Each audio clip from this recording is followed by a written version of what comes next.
आशिक़ रसूल नहीं हो सकता। मुझे मेरे उस्ताद ने नसीहत की थी, बेटा जो माँ बाप से बेवफाई करे तू कभी उसको अपना दोस्त मत बनाना, क्योंकि जो माँ बाप का बेवफा होगा वो कभी किसी का वफादार नहीं हो सकता। मैं जब किसी को दोस्त बनाता हूँ तो मैं उसका फैमिली बैकग्राउंड कभी नहीं देखता, गरीब है कि अमीर है, आलिम है कि जाहिल है, मैं कभी नहीं देखता। मैं बस इतना देखता हूँ माँ बाप के साथ वफा करता है कि बेवफाई करता है।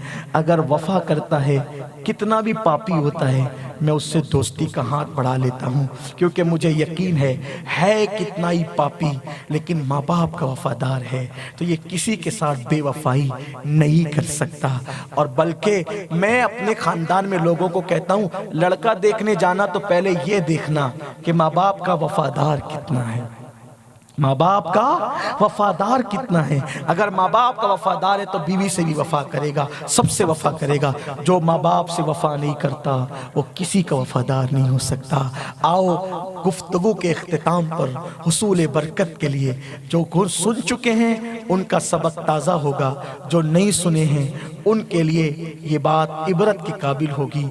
इश्क व मोहब्बत की दुनिया में एक बहुत पुराना और बहुत बड़ा नाम है हज़रत सैयदना उवैस क़रनी रदी अल्लाह ताला का। सैयदना उवैस क़रनी बहुत बड़े बुजुर्ग हैं, खैरुत ताबईन है, सैयदुत ताबईन है।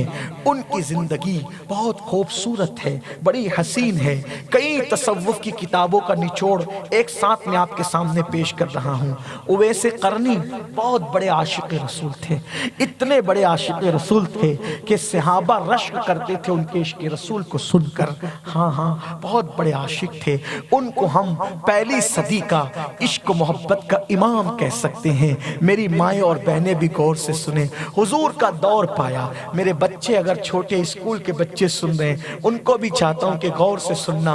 अपने माँ बाप को अपना मुर्शिद समझना, सबसे पहले अपने माँ बाप को अपना पीर समझना। घर से निकलो उनके हाथ चूम कर निकलो, उनका हाथ अपने सर पे रख के निकलो।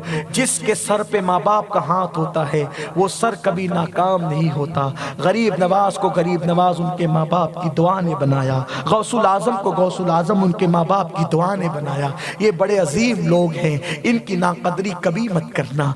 एक फकीर के दिल की सदा है, सुन लो गौर से सुन लो। अपने माँ बाप को बादशाहों की तरह रखो, अपने माँ बाप को आकाओं की तरह रखो, अपने माँ बाप को मुर्शिदों की तरह रखो। अपने से ज्यादा कीमती कपड़े अपने माँ बाप को दो, अपने से अच्छा खाना अपने माँ बाप को दो। हो सके तो अल्लाह अकबर उनके